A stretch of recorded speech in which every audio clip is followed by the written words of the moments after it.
श्री स्वामी समर्थ. गुरुचरित्रातील 14वा अध्यायाचे असे काय महत्त्व आहे? तर 14वा अध्याय म्हणजे मेरुमणी आहे असे मानतात. या अध्याय रोज वाचल्यामुळे संकटातून मुक्ती मिळते, आपल्या सर्व मनोकामना पूर्ण होतात, सद्गुरु कृपेची आपल्याला प्राप्ती होते.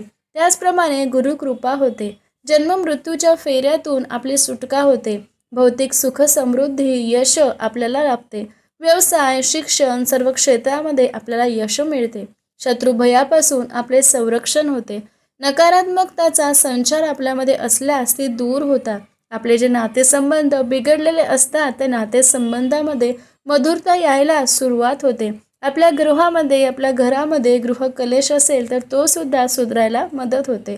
मग ही जी सेवा असते 14वा अध्याय असतो याचे एवढे महत्त्व आहे. मग ते एकदाच वाचल्यास आपल्याला मिळेल का? तर नक्कीच नाही.